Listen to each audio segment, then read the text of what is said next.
Ich bin zu invested, um den Hinweisen nicht nachzugehen.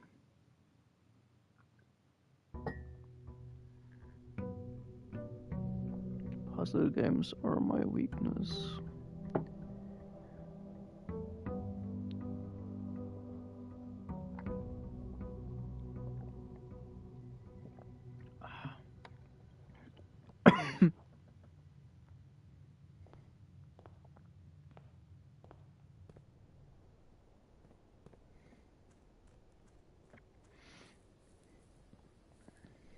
Okay, was haben wir vor? Würde gerne den Sledgehammer im Weight Room benutzen. Ich würde gerne die E-Mails an allen anderen Terminals checken. Habe Root Cellar.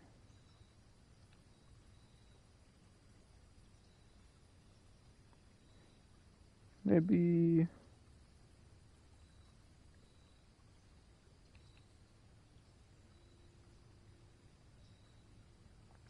Ich bin noch nicht ready für Tomb. Ich fühle den noch nicht.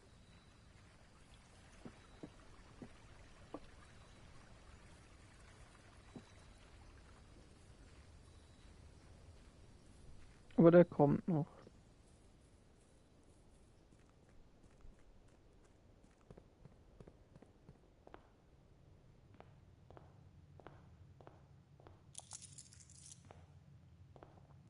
Fangen wir diesmal links an.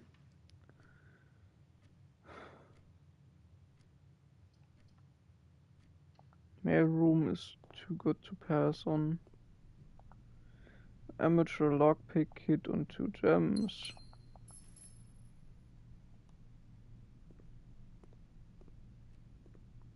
Okay.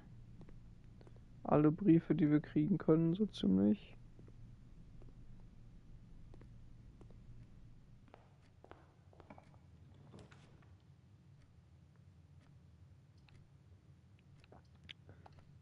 Give me the reading nook.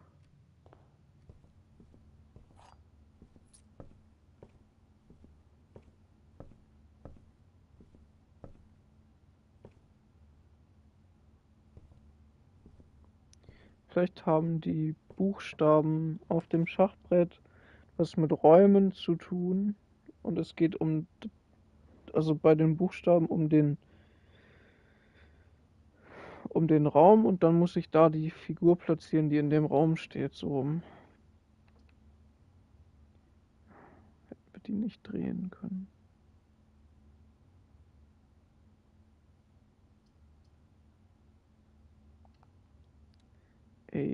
Brief Progress ist wichtig, Book Progress ist am wichtigsten. Curse of Blackbridge.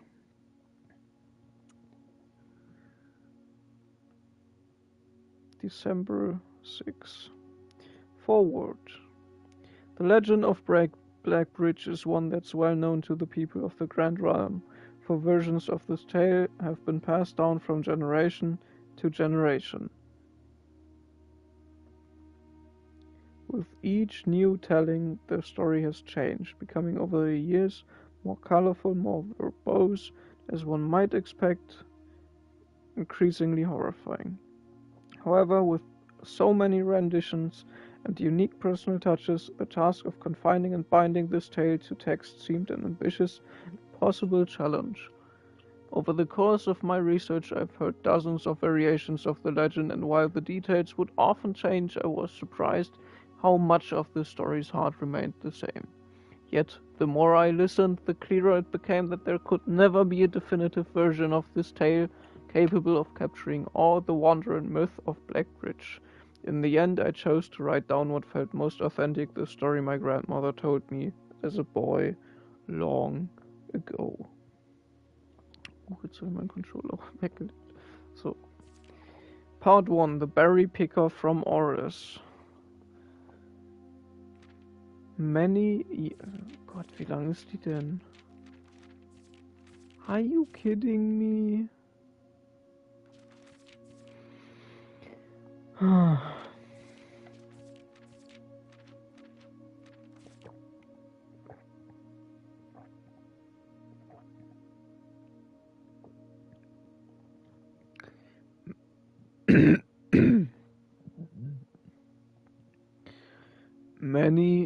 years ago.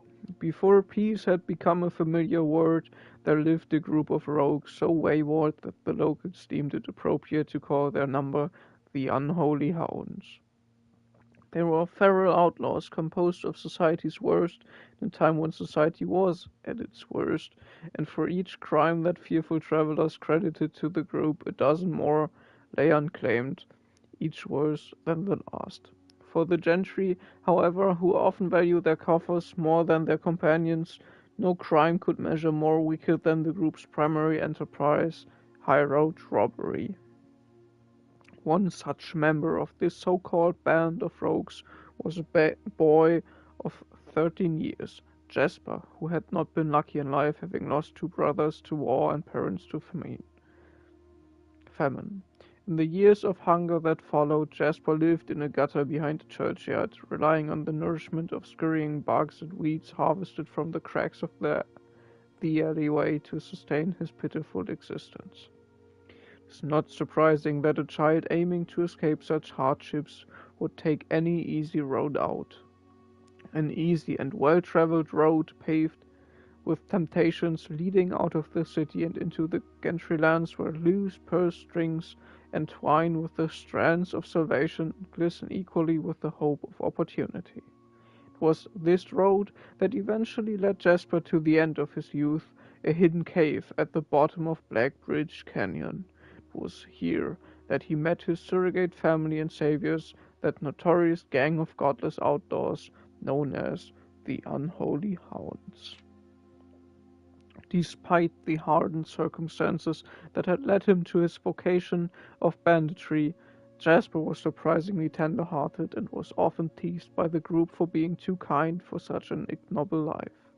For this reason, Jasper was assigned the innocent role of berry-picker. It was not just innocence that set berry-picking apart from the gang's more wicked undertakings, for it was the only duty performed without the safety of night's concealment. Jasper, no stranger to solitude, did not protest that he alone worked while the others slept soundly tucked away in the cave at the bottom of Blackbridge Canyon. On one such occasion, Jasper decided to get an early start. He left the cave, berry basket in hand, and set out into the woods before the morning sun had even brushed against the tallest treetops. It was colder in the mornings, but the headway dawn afforded meant Jasper could reach the furthermost berry patches without worry of being chastised for tarrying upon his return. It took over 3 hours on foot to reach his destination, and along the way Jasper had passed by many a familiar bush, all priorly pillaged and so bereft of berries that one would have to dedicate several moments in earnest examination before finding a single one. Jasper was patient, but even patience has its limits. He was confident that even accounting for the time lost to this long stretch of travel, his efforts would be well worth the pains. Surveying the patches in this new grove surprised even Jasper. The red dots suspended among the leaves seemed as numerous as stars in the skies. Upon seeing such a bounteous sight, he clutched his berry basket tightly and nearly toppled over out of joy. Once he had regained his senses, Jasper quickly made his decision. He would not reveal the location of this newfound treasure. Instead, he would earn the respect of his confederates who, upon seeing his yield, might attribute the success to hard work.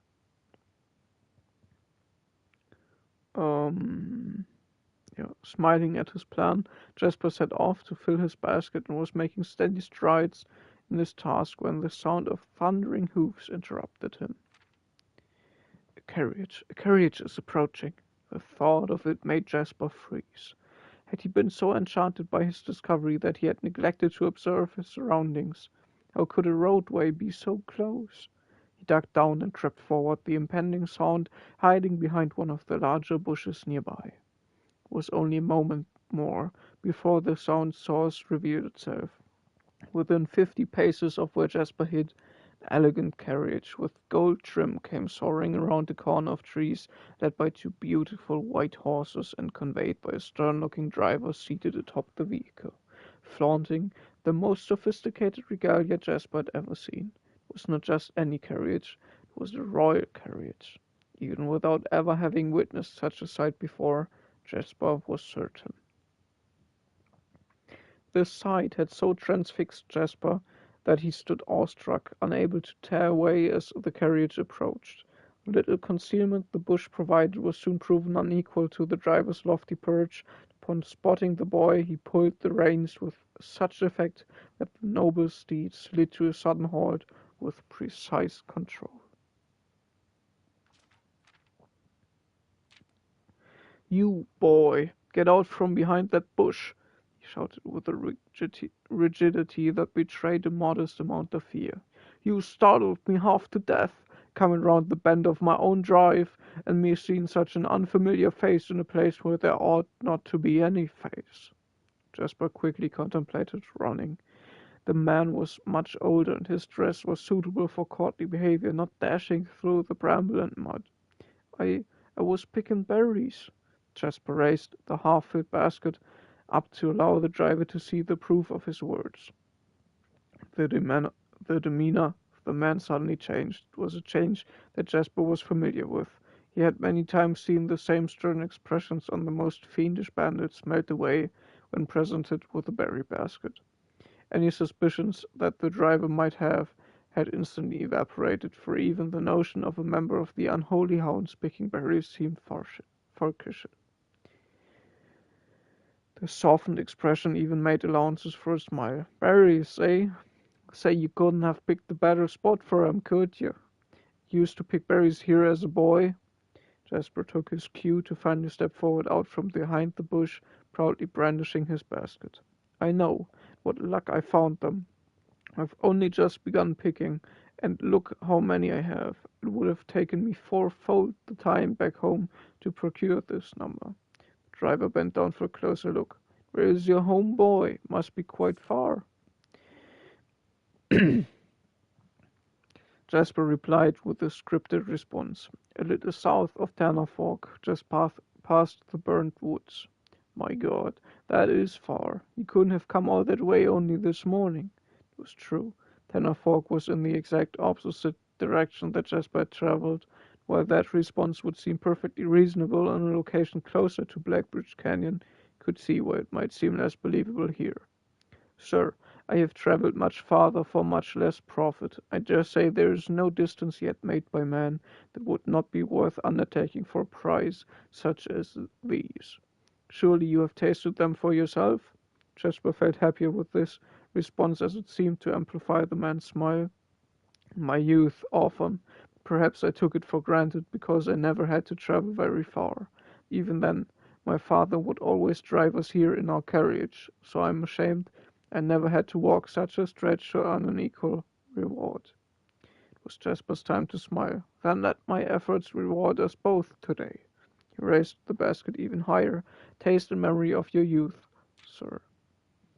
The driver chuckled and removed one glove, bending over the seat to reach down to the basket. And at the moment his fingers touched the first berry, the dagger in turn met his throat, cutting through a superficial layer of skin and drawing blood.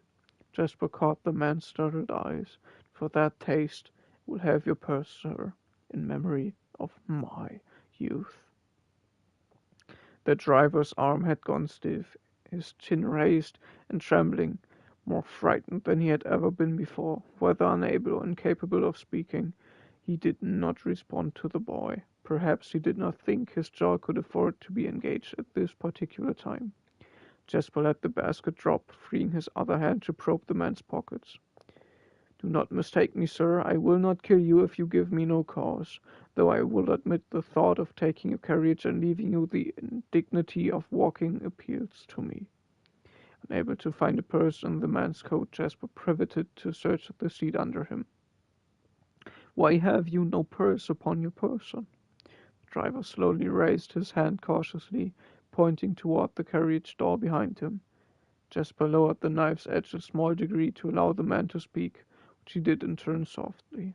"There is a locked box in the carriage." "Well, come down then and grant me the courtesy of sparing your life and binding your hands, a concession I assure you of my tender heart, for it would be much easier to slit your throat. The man started to comply, slowly lowering himself from the driver's seat of the carriage. Once down, Jasper guided him away from the carriage to a nearby tree, where he instructed him to get on his knees and put his hands behind his back. Ich trinke einmal einen Schluck.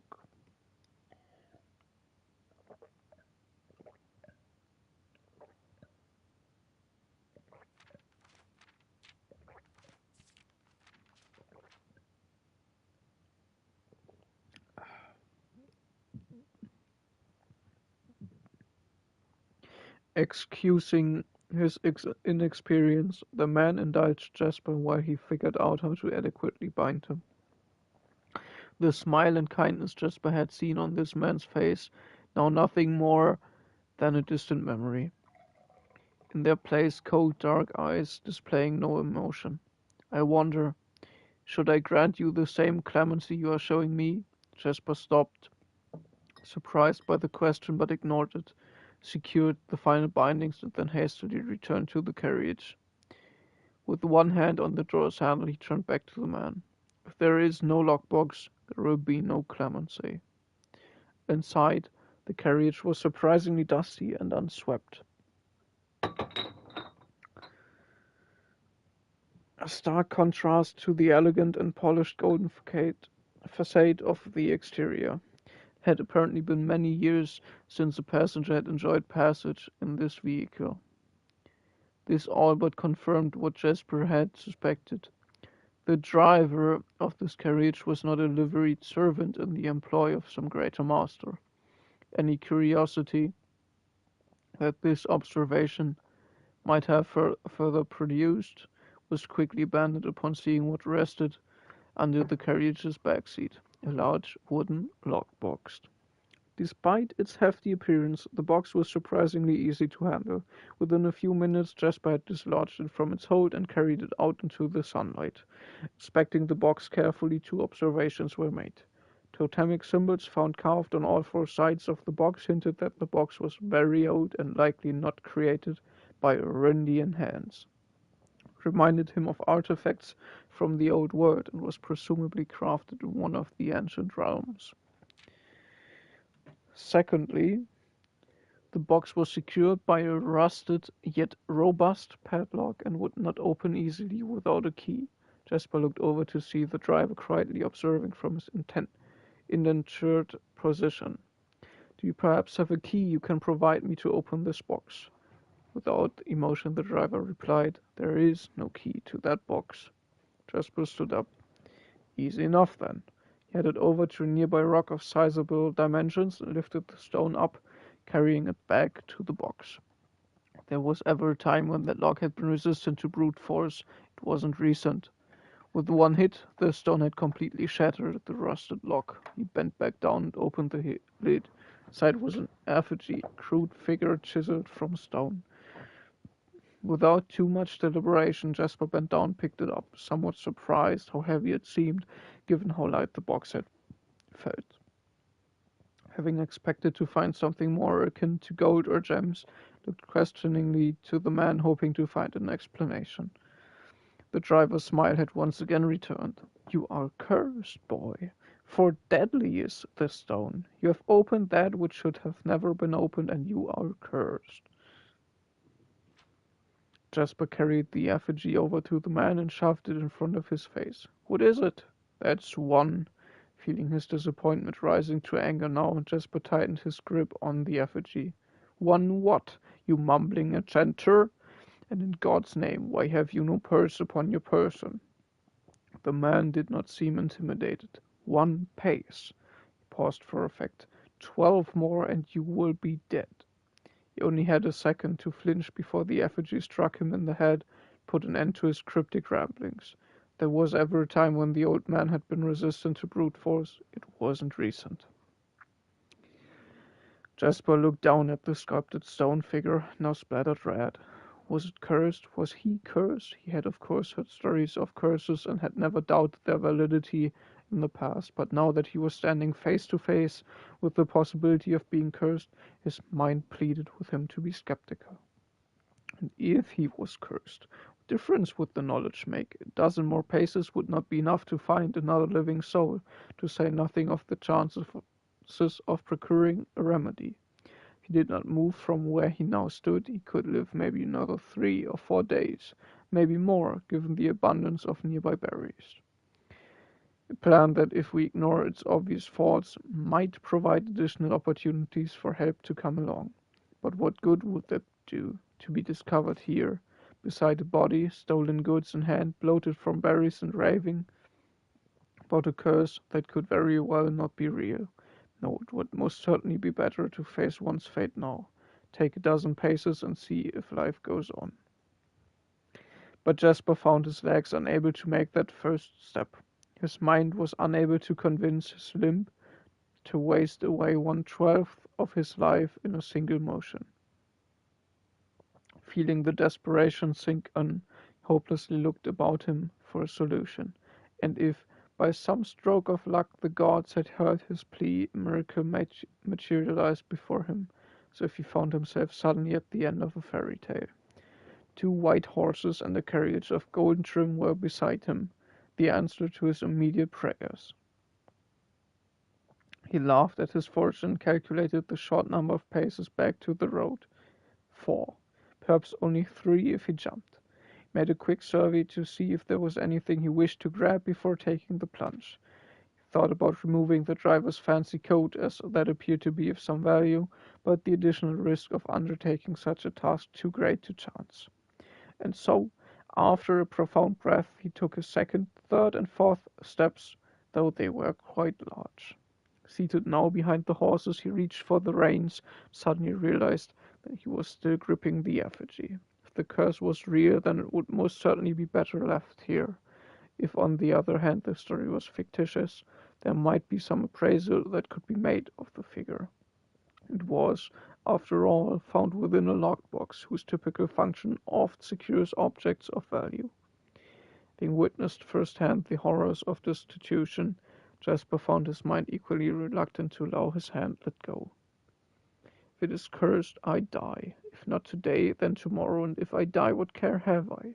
With that statement said aloud, to the horses seemingly, Jasper took up the reins with confidence. Part 2. Below the Black Bridge. After a quick sip of my drink.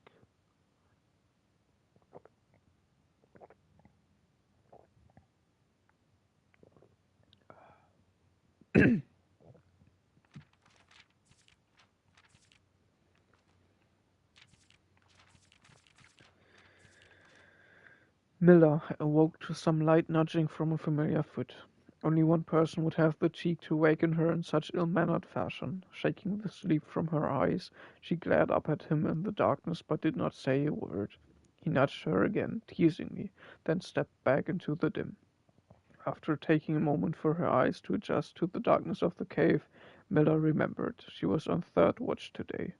Quietly collecting her things and wits, Miller turned as she left, waving to her young friend who was more than likely already asleep. She crept through the cavern's main passage, careful to not wake the sleeping bandits around her. Like a hero in a book, she often mused. Quietly she grabbed the bow from the haphazardly formed pile of weapons, shaking the accompanying quiver in the darkness to assess how many arrows it had. She then walked toward the sun-drenched mouth of the cavern, ready to start her shift. Above her, in one of the few trees found in the canyon, Miller could see that Ravia was already posted. She raved, and Ravia waved back. Calling out to each other was strictly forbidden. Anything louder than a gesture in the canyon was forbidden. When Miller reached the tree, Ravia lowered a braided rope and pointed to the ground behind her. Miller turned, following the finger, and saw a pail of water resting beside a nearby log. She turned back to Ravia, nodded, and secured the pail to the rope. The pail went up first, and in turn, Miller followed. Ravia reached across to grab the water. Miller leaned back to give her space. There was not much room for maneuvering in this tree post, necessary concession for the concealment the outpost demanded. Ravia tilted the pail up to her mouth dramatically illustrating how thirsty she had been. Miller laughed silently as water poured out, splashing onto Ravia's face. It was a bit too daring and noisy of a joke. Had the others been around, they would have certainly been scolded for the unwarranted sound. But Miller appreciated the efforts Ravia took to verbalize the silence of the morning. They had been on third watch together for over a month. During that speechless time, their friendship had grown to something special. Affection was unsurprisingly scarce among the unholy hounds. She had felt camaraderie before, of course, but intimacy never.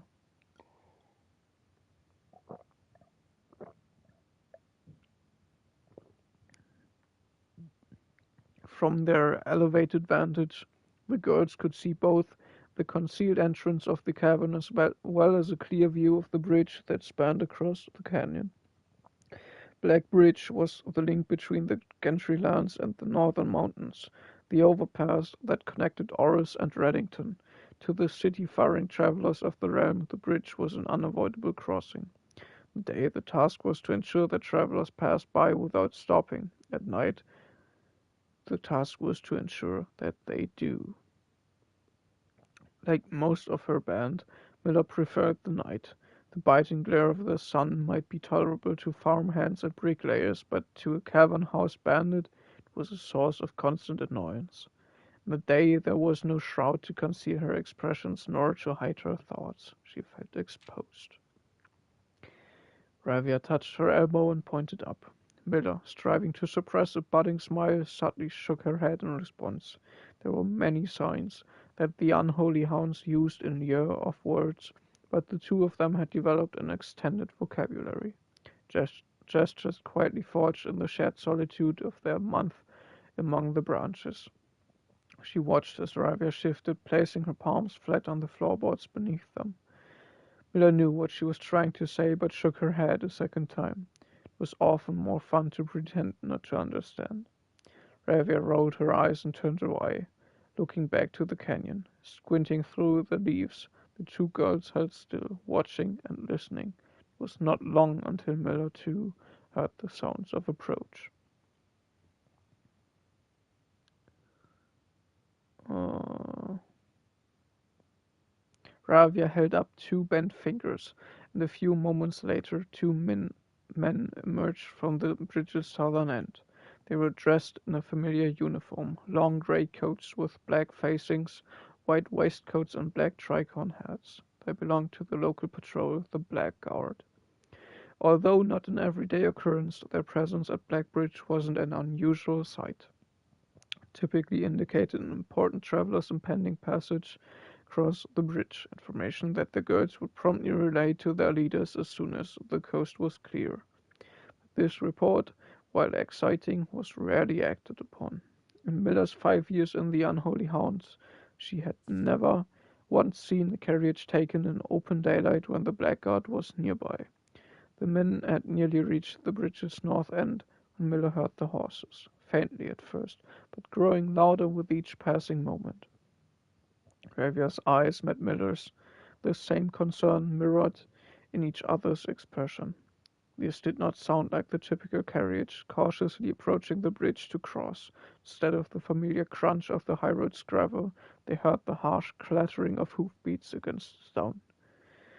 Both girls quickly redirected their attention downwards, looking through the foliage. The sounds were not coming from the high road, but from the canyon itself. The horses were coming from below the bridge.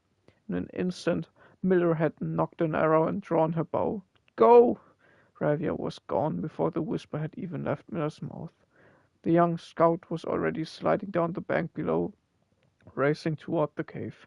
There was no road that ran below the canyon. There was no reason for numerous horses to be approaching the cave. There was only one reasonable conclusion. Both girls had reached it instantly. The base had been compromised. This was a blackguard attack.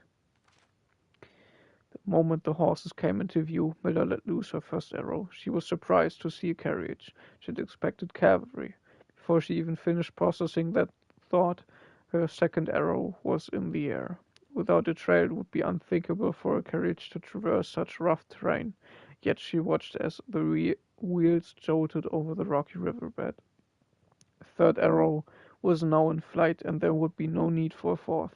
The driver slumped over just moments before the vehicle dipped into a small ditch, slamming into an embankment. The force of this sudden halt immediately shattered the front two wheels and catapulted the driver from his seat. Utterly confused now, Miller quickly glanced over his shoulder to see if any horses were also approaching from the rear. Down in the canyon, the entire horde of the unholy hounds came spilling forth from the earth as if hell itself had suddenly sprung open. The group seemed even more bewildered than Miller, half asleep and tripping over one another in a desperate attempt to engage an unseen enemy in combat. Miller could see Ravia among their number, the only one looking up at her. Her expression was chilling. There would be no need for a silent gesture to convey what they both now realized: they had made a mistake.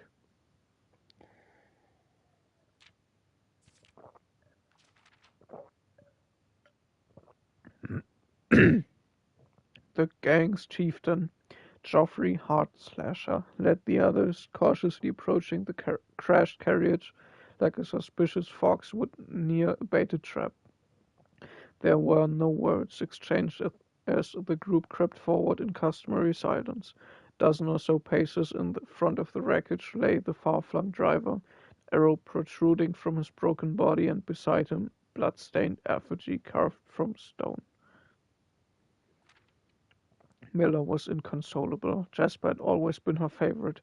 It always shadowed her in the night, clinging to the hems of her every move, the way a child tails behind an older sibling. Tender-hearted she had always called him, though deep down she had known that wasn't quite true. His appearance of gentleness concealed a raw, resilient durability that emerged in the most perilous of situations.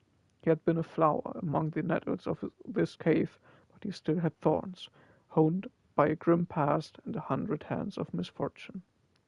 They buried him in the darkness in the back of one of the larger cavern rooms. He was interred with a berry basket and a silk handkerchief that he had treasured. The mysterious effigy they had found beside him served as a distinguished gravestone, a marker that stood out as somewhat special among the rows of similar sorts marking neighboring plots. No one spoke, not even in whispers. There was nothing to say. Miller awoke the next day to a thunderous shaking and rattling of the earth, a far cry from the playful nudging of the previous day. She strained to adjust her eyes, but the choking string of stirred-up dust caused her to flinch. Panic was also in the air. The sounds of scurried footsteps and clattering feet filled the space around her. But even in alarm, the silence was louder.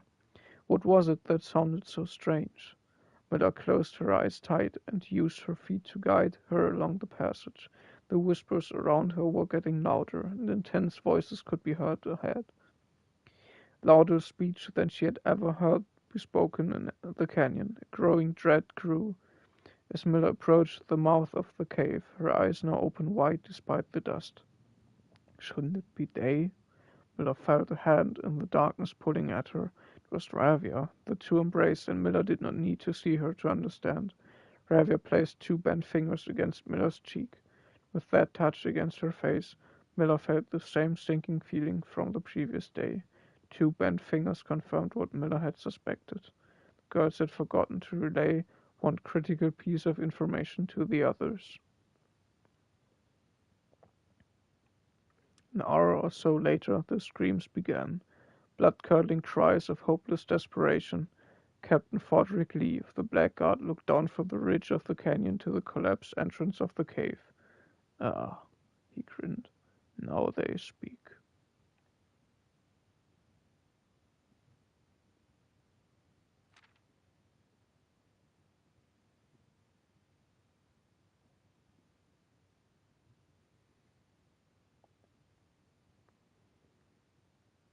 That is The Curse of Black Bridge. Graciously gifted by Simon P. Jones. Written by Redford Owling.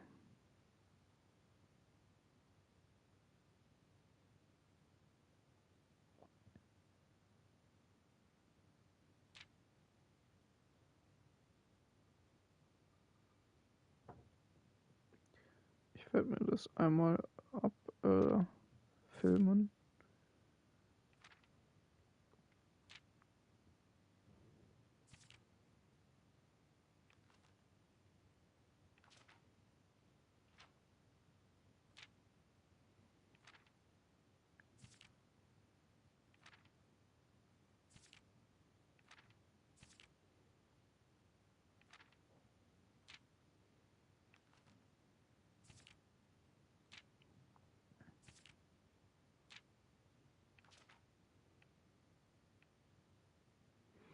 Okay, that could be what the dynamite is for.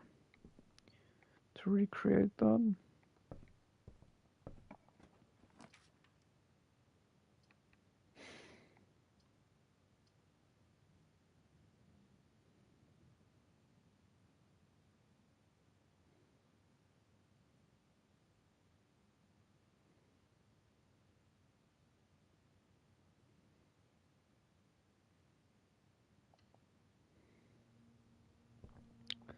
Direkt das Dead-End zu nehmen eben war ein Fehler.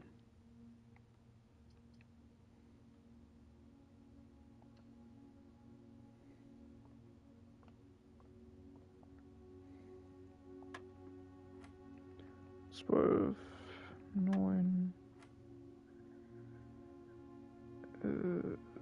9, 1 mal 4 dann zum Quadrat, 16.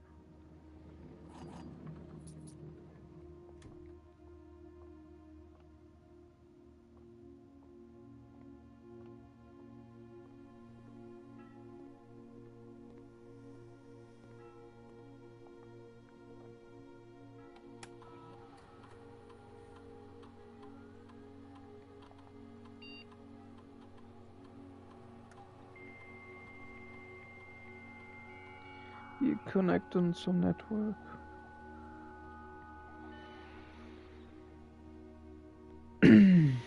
Electronic Mail. Aha, wir haben neue. 4.4.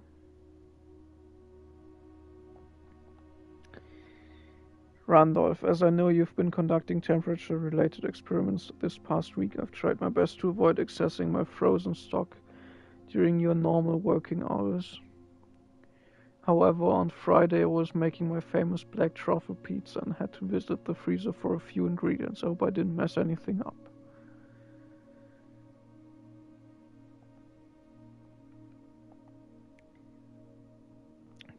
Jeff, please don't worry too much about freezer access. The experiments we are doing aren't very sensitive. They are already accounting for normal variations due to expected use and staff traffic. However, surprisingly, we did see a major temperature rise on Friday, which I believe may be related not to your freezer visit, but to the use of furnace in close proximity. Okay. Okay.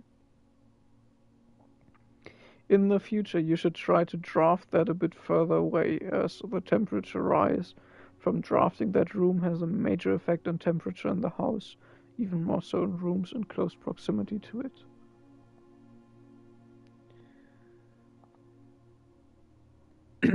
Baron Sinclair, as we discussed in our meeting earlier this week, we will be sealing off the entrance to the Blackbridge server this week, as well as archiving all our electronic mailboxes and locking access. I'm not sure just how tech-savvy we expect the Red Guard to be, but there's more than enough data on our servers that these extra precautions are, in my opinion, the very minimum measures that we should be considering given the likelihood of an investigation next month.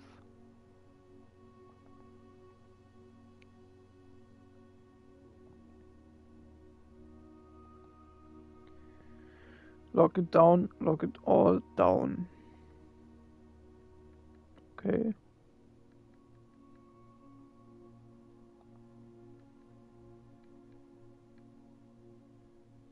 It's a black print.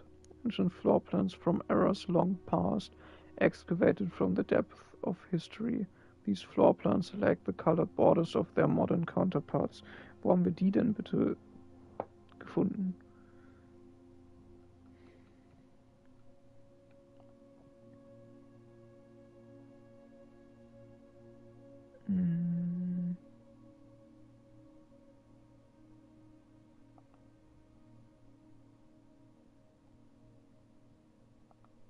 Rooms draftable only from a door located outside of the house. Oh ne, die hatten wir schon.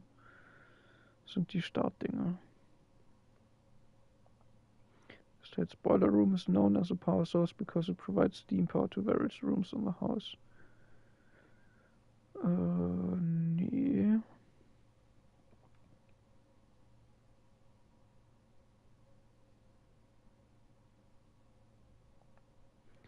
The runes mute with meaning values about the old realms.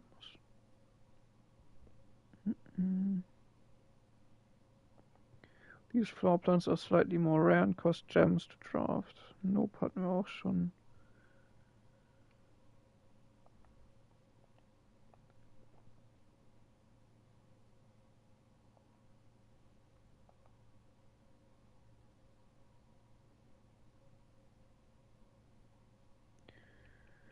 Nö, ich glaube.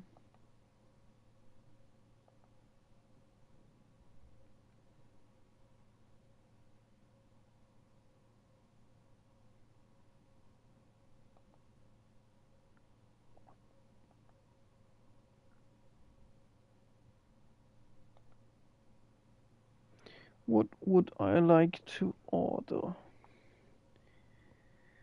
Ich meine, der Kompass ist immer gut.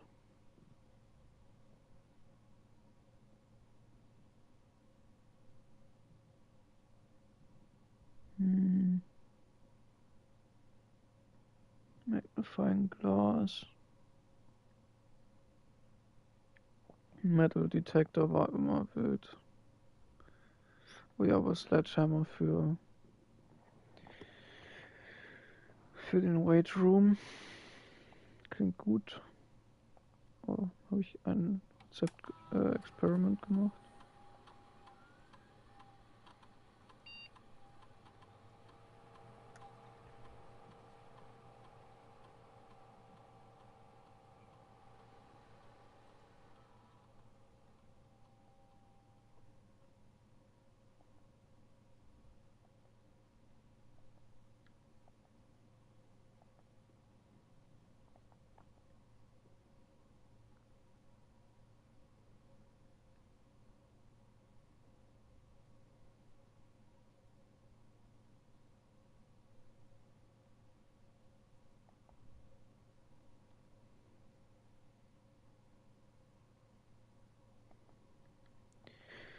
Dann mehr Allowance für Digging.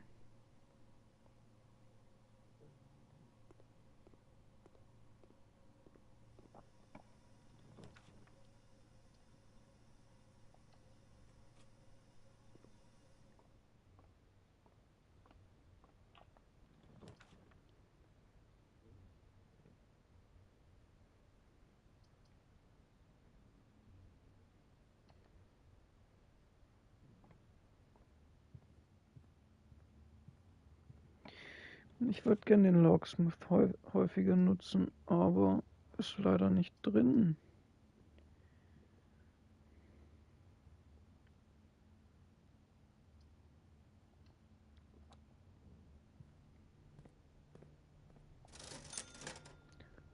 Shovel, Sleeping Mask, Metal Detector. Nehmen wir die Schaufel mit. Sleeping Mask wäre an sich aber auch ganz nice.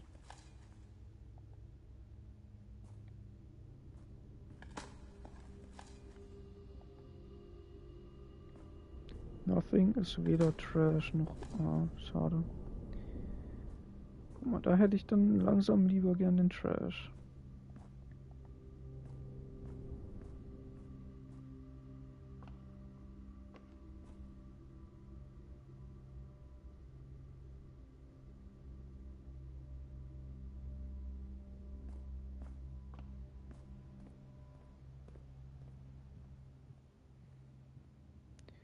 How about I get access to security?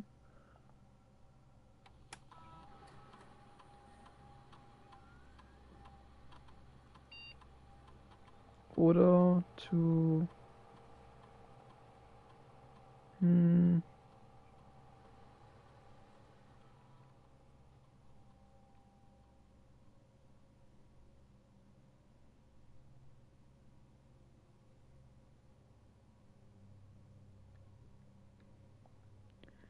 Ich weiß noch nicht, welches am relevantesten ist. Wenn wir jetzt wirklich an Security Doors verrecken sollten, dann ist das halt so.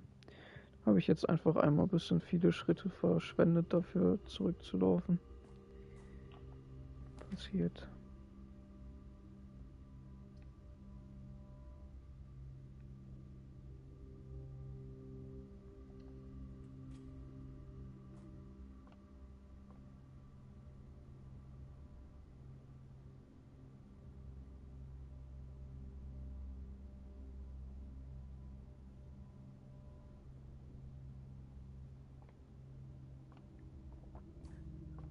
Weiß ich nicht, welches ich davon möchte.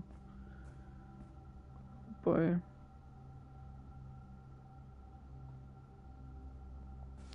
Green Thumb ist eine gute Idee.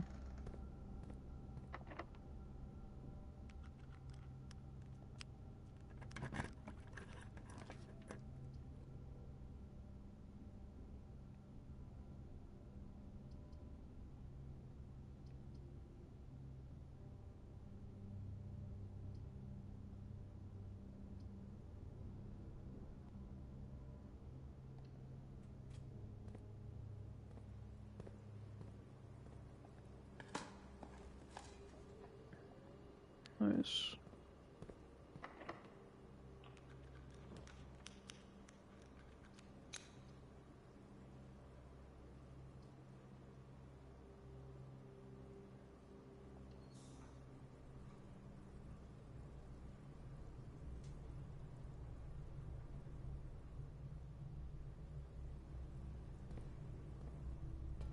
Oh ja, Mechanical Rooms, true.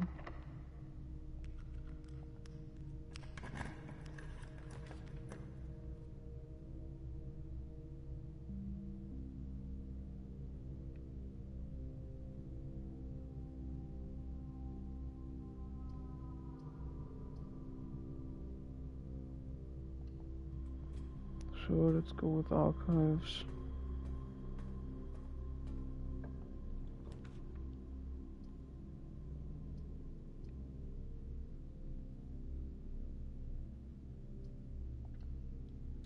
Weight Room tut weh.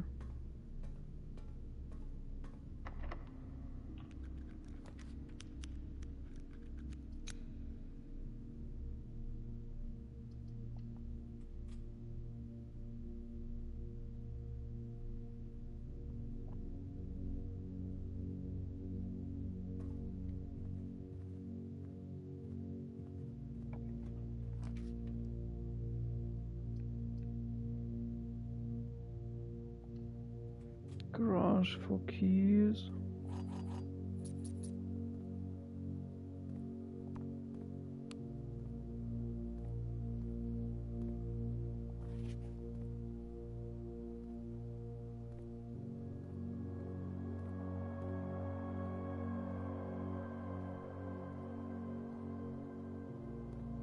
Kein Item, glaube ich.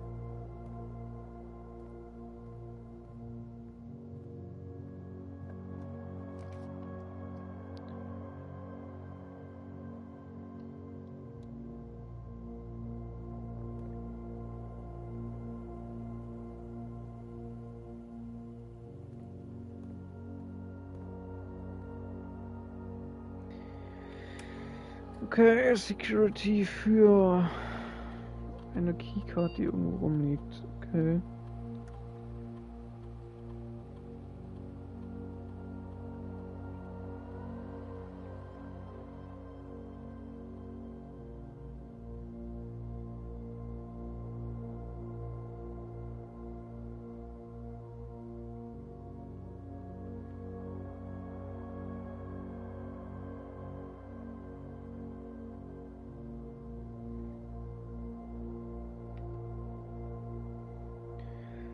Password accepted. Email. From M. Babbage, another request. Mr. Darren, if you have any more of those red and blue memo sheets, the Baron has requested a handful of each for a new project he's working on in the clock tower. For my part, I can't understand for the life of me why you and the Baron continually insist on confounding my staff and every other person who stumbles upon one of your colored memos. I'm not confident confusion is the best security, but it's not my department, so I leave that up to you and the Baron.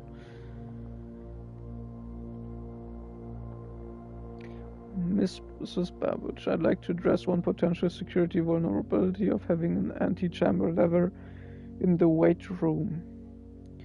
As the years have gone by, the Baron's frequency of working out in this room has gone from once in a red moon to as rare as a man without self-pity. As such, we find this room mostly relegated to guest use, and given that an anti-chamber lever is not only unsuited but also poses a security risk, advise we either remove or conceal it and install a secondary lever to control the south entrance.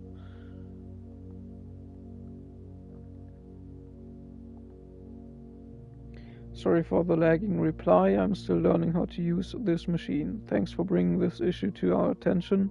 This was not something I had considered, but it does seem like a reasonable suggestion. I will discuss it with the Baron during our next meeting. I know he has expressed interest in installing secondary access levers for both redundancy and convenience, so this may be the perfect excuse to allow him to execute those plans, should he still wish to do so.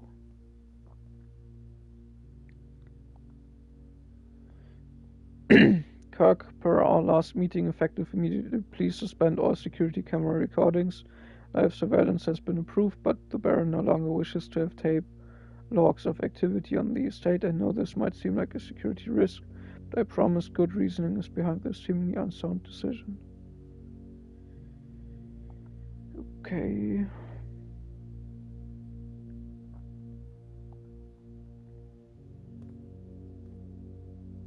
Warum ist da eigentlich Kaffee drin?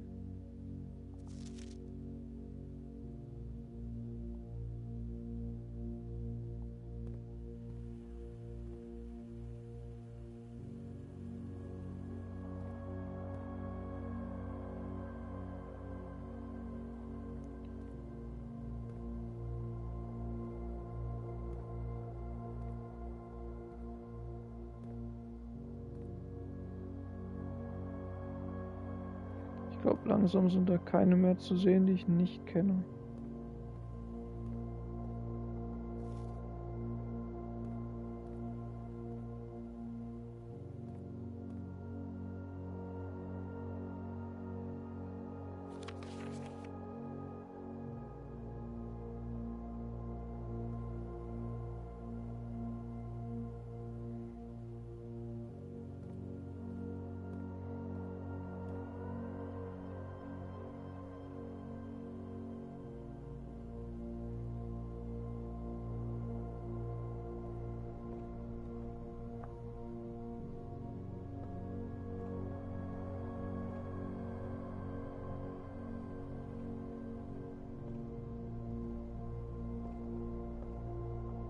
Yep, this looks destroyable. Punch, punch, punch, punch. Kapow.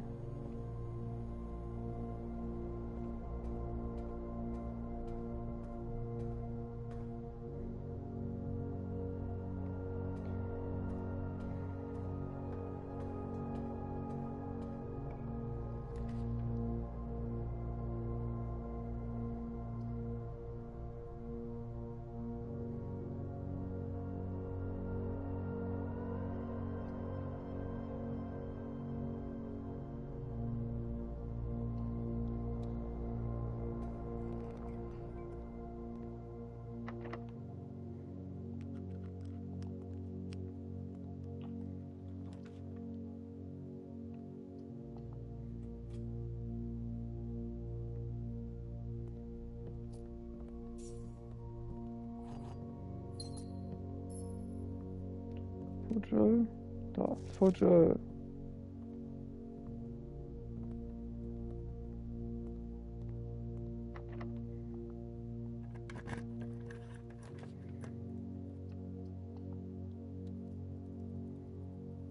furnace.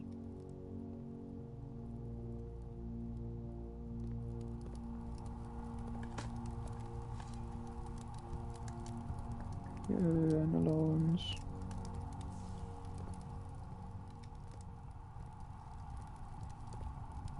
Okay, der ist auch eine Power Source. I see.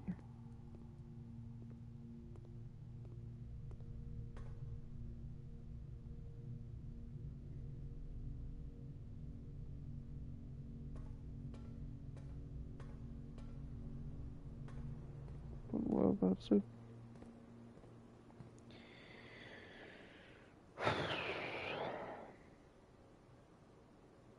Hey, wir haben den Sledgehammer bestellt. Das ist ein Anfang. Und ein verdammt langes Buch gelesen.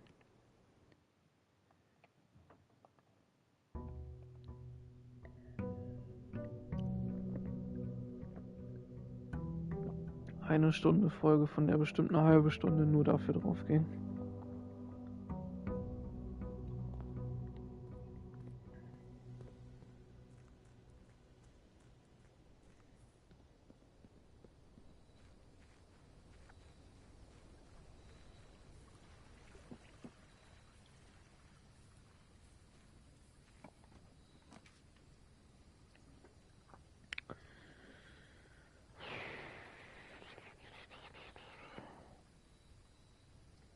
Trading Post.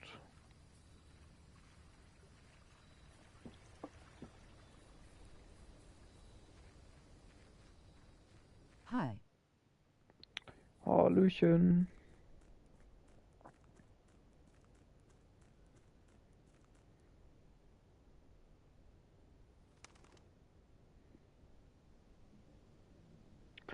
Okay, dann hole ich den Microchip, dann können wir den gleich direkt traden.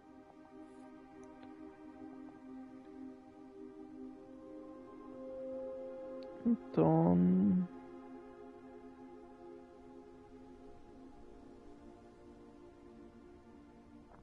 Ja, weiß ich nicht. Vielleicht sollte ich auch einfach erstmal anfangen. Gucken, was kommt.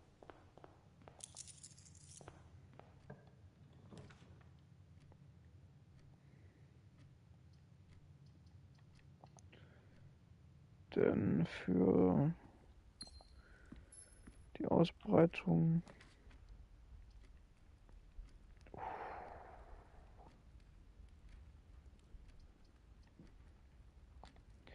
Dann lieber ein Reading Nook.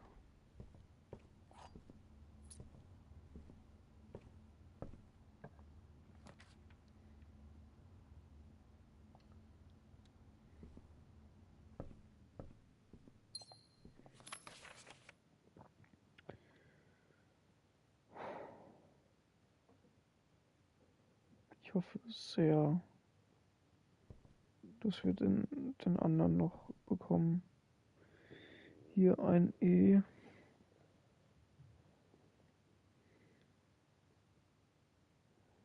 Aber ich glaube, das habe ich schon fotografiert.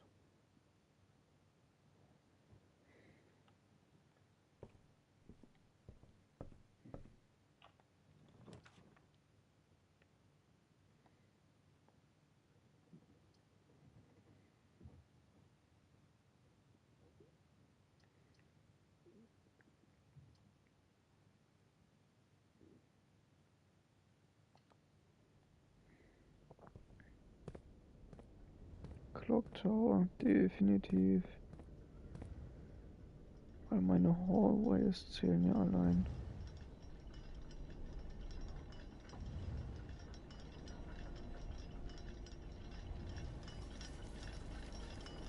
Crazy.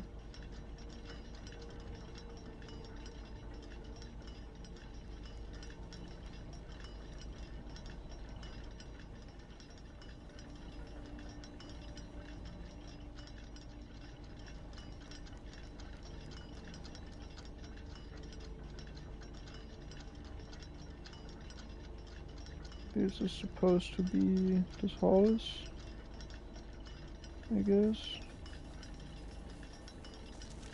Southward I see a swan ashen-like sands of the shore, carried by westwardly winds, rogue like the moon of the north. Eastward I see a crow, dark are the days coming forth. Okay, Sigil-Zeugs. Battery Pack auf jeden Fall.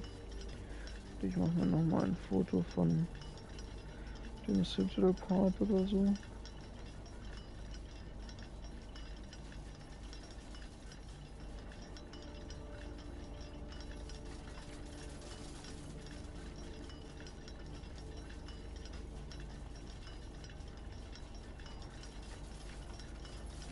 Das hatten wir eben gelesen mit dem Clockwork Tower.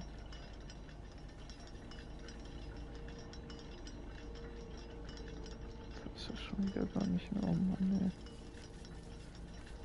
Ist ja auch was kaputt zu schlagen, vielleicht.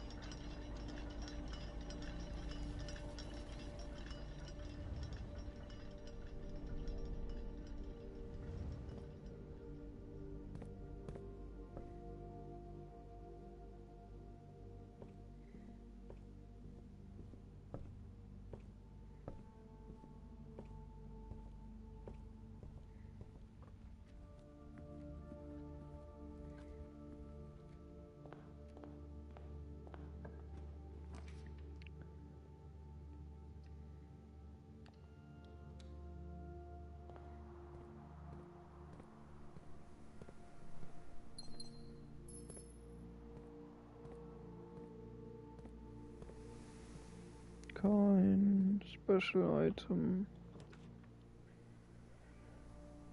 Settled.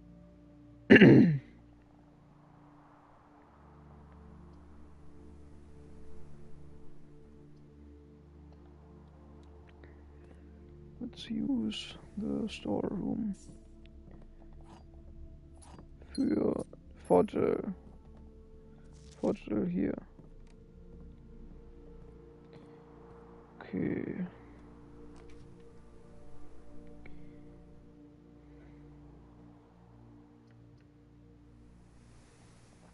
Security, dann kann ich das nochmal nachlesen, wohl.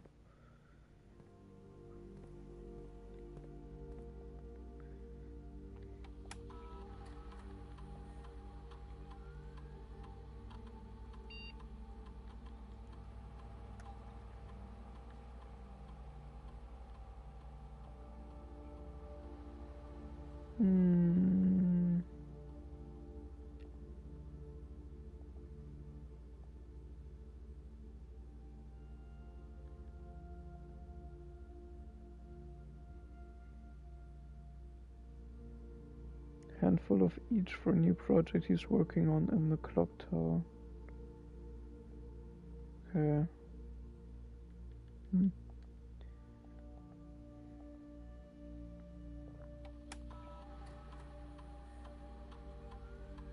Zwei Trunks.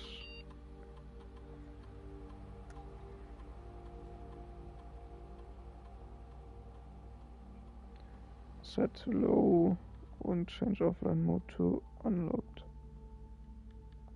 Okay. Exit.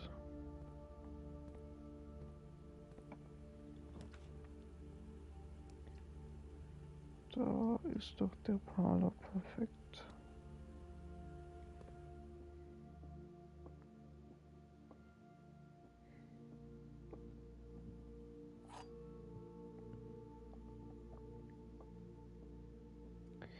Black box and blue box are empty. This box is not blue. This is false. Restatement with the word blue is false. Blue, blue, blue. This is false, so this has to be true. Black box and blue box are empty, so it's in the white box. Yay.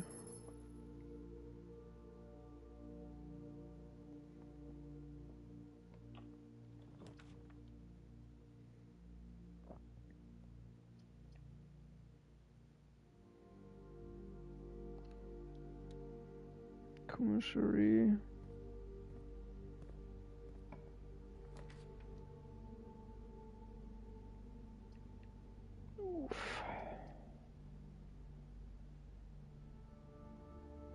guess it's gonna be the passageway, even though it hurts. Please do give me the sledgehammer. Thank you.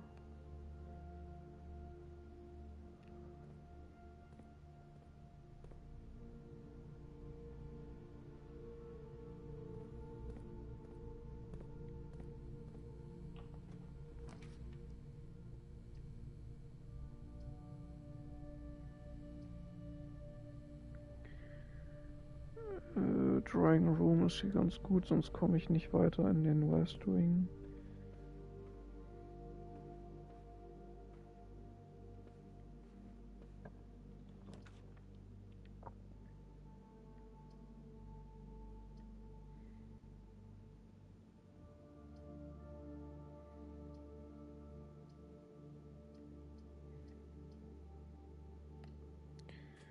Ein Hallway für morgen. Ein Key mehr für morgen.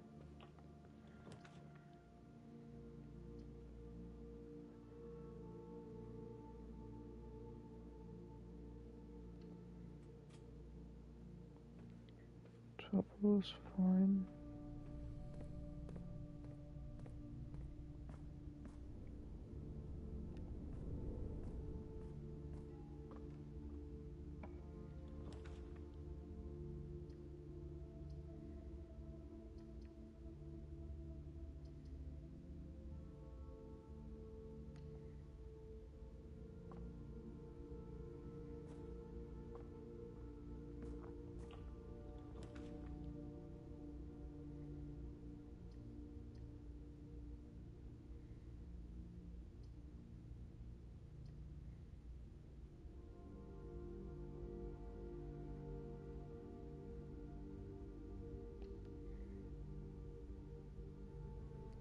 Let's go with the Locksmith, weil tun wir selten.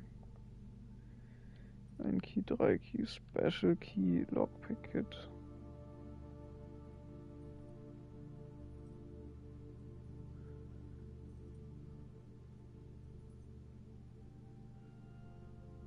Eigentlich sind nur die Special Keys relevant, würde ich sagen.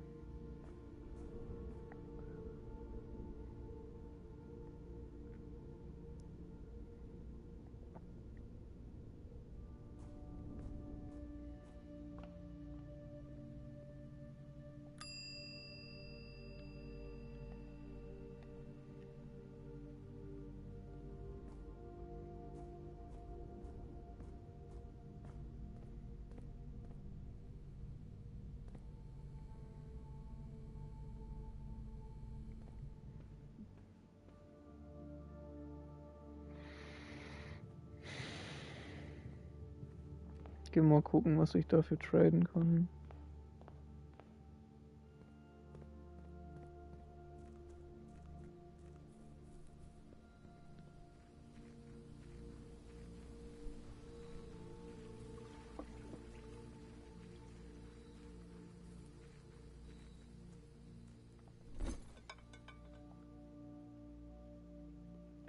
For coin purse.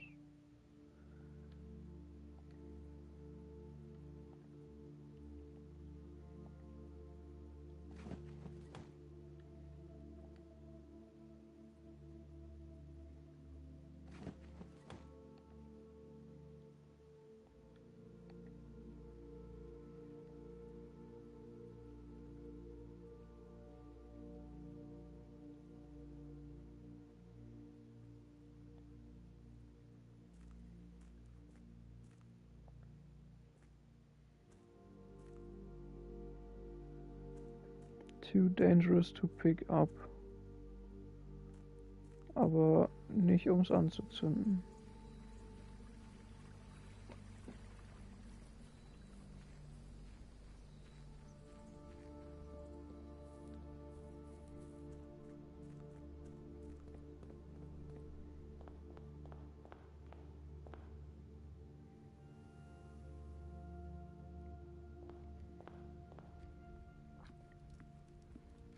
Clock Tower wird nicht so oft passieren, dann gehe ich jetzt einfach mal gucken mit dem Sledgehammer. hier irgendwo was geht.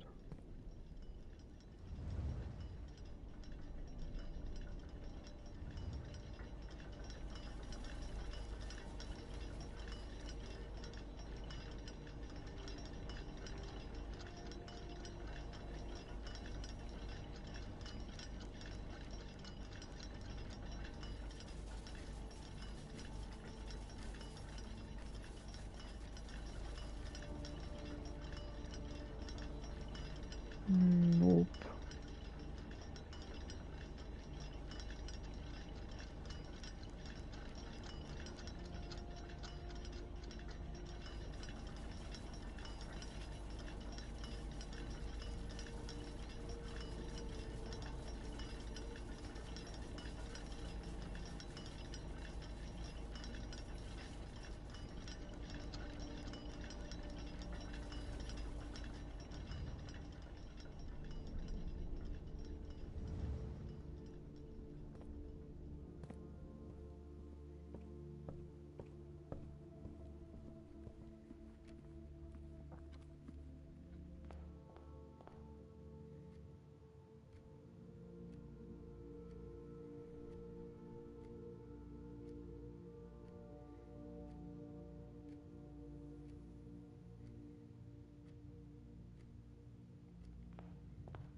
Guest bedroom ohne item. Ai.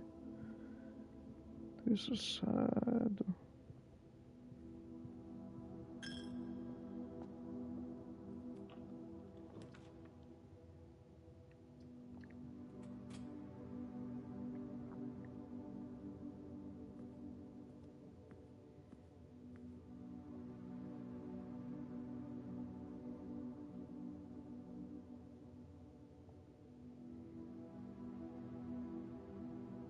Can only be broken once.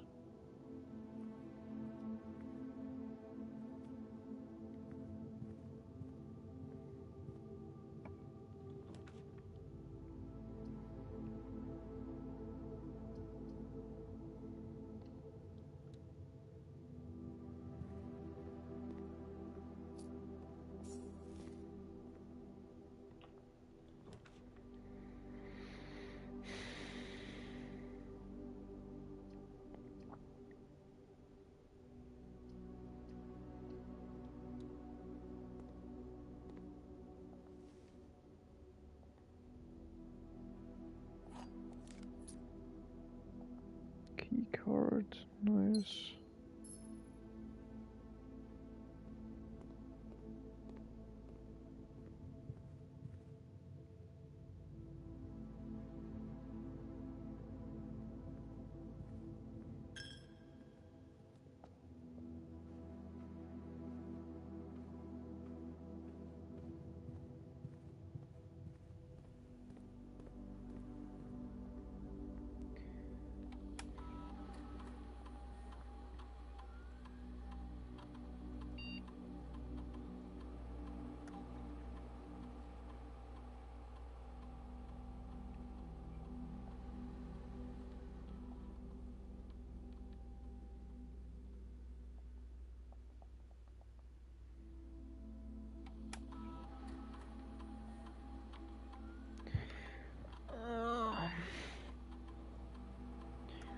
No terminal access to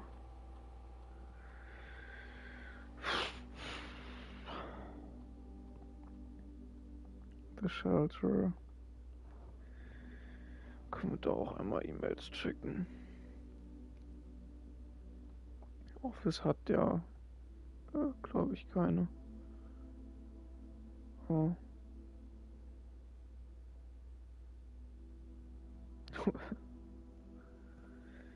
Shelter hat auch keine.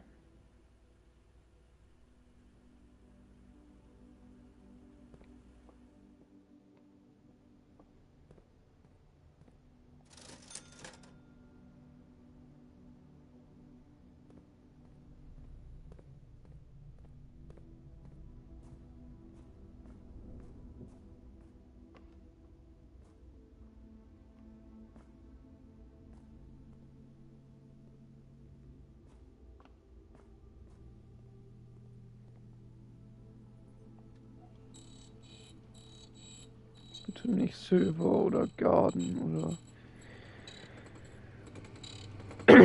so. Danke.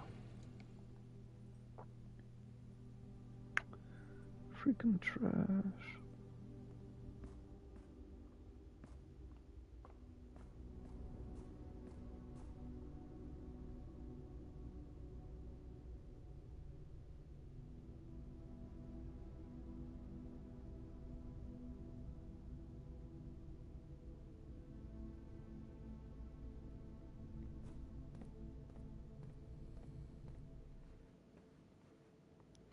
Was ist denn überhaupt noch offen, bis auf Buchlesen?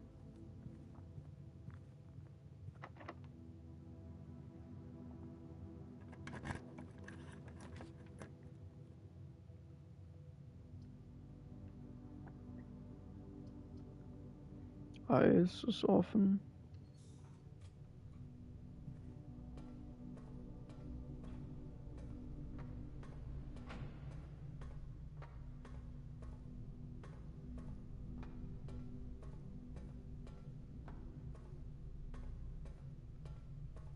Was Relevantes unten. Ja.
Was ich hier skippen muss, ist unglaublich wieder.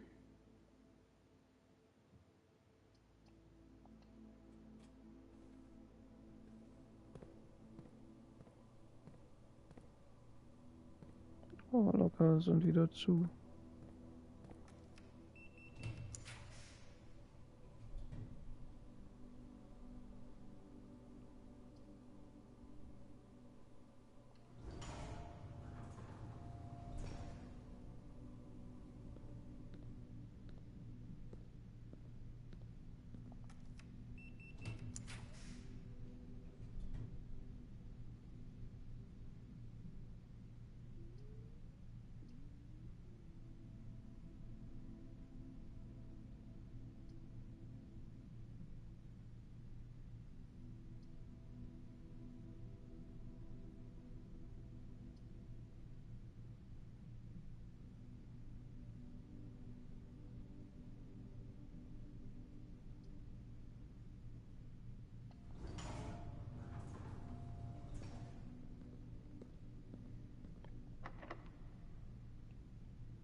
Yay, ein weiteres Mal geöffnet, ohne dass wir ansatzweise was wissen, was da geht.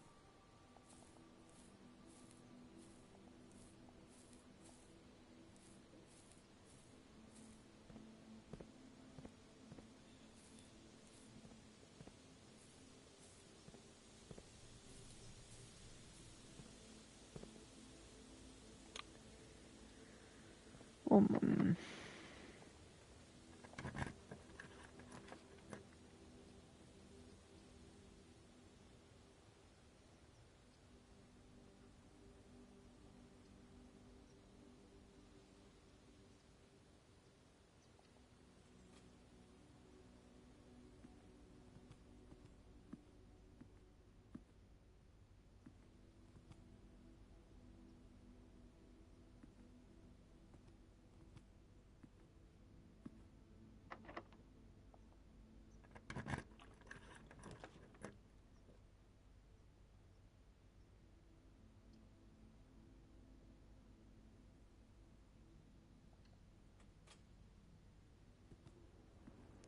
Yay, ich kann die Anti-Chamber betreten.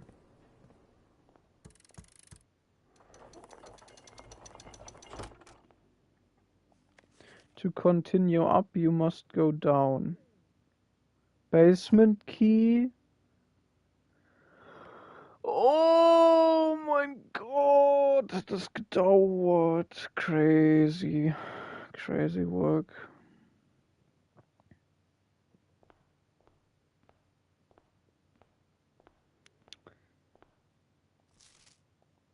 Okay. Ich akzeptiere das einfach. Es ist endlich Progress. Holy shit.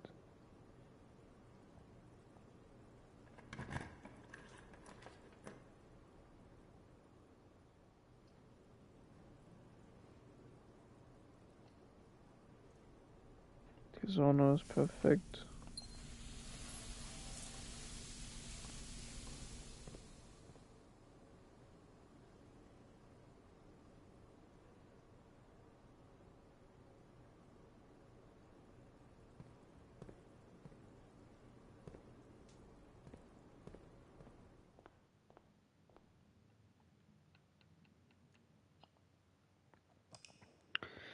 Okay, Basement angucken gehen. Let's fucking go. 5 Tomorrow Rooms.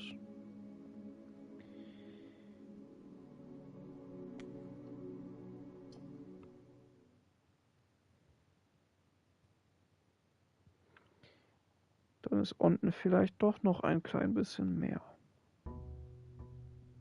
Hoffentlich.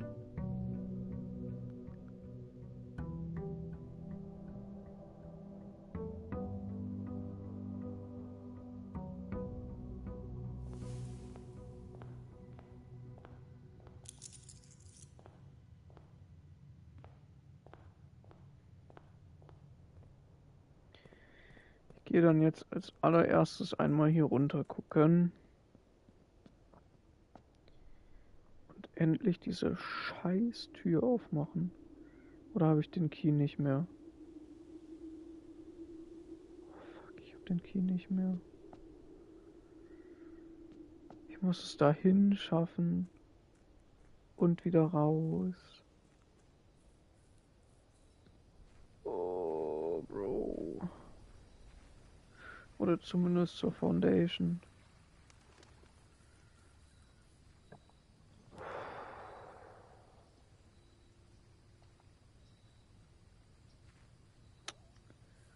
Dann gehen wir und machen einen auf Havel.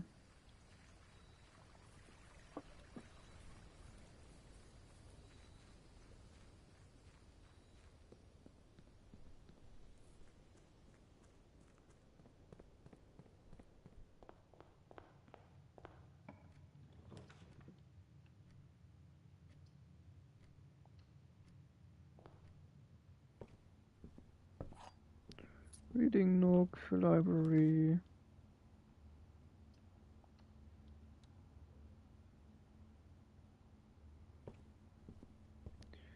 Ich gehe noch nicht rein. Fortschritte zu sparen.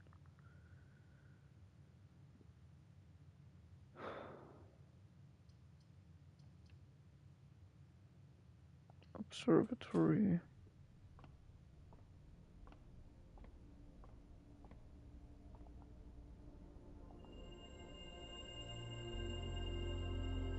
Goddammit, Dead Ends sind nur kommen.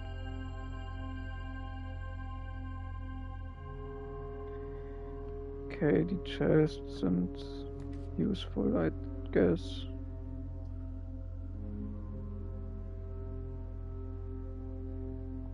I'm gonna go with Locksmith.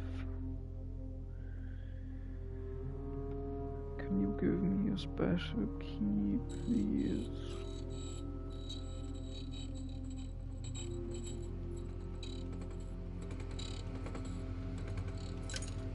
Prism key.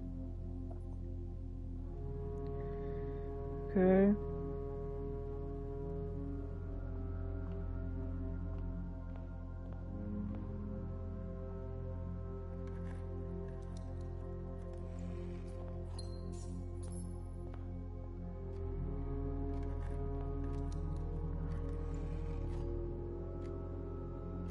One key to the secret garden.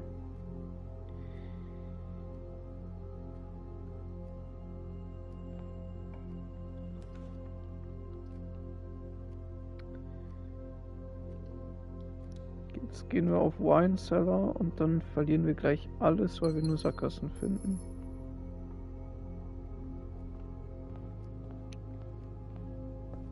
Pass auf.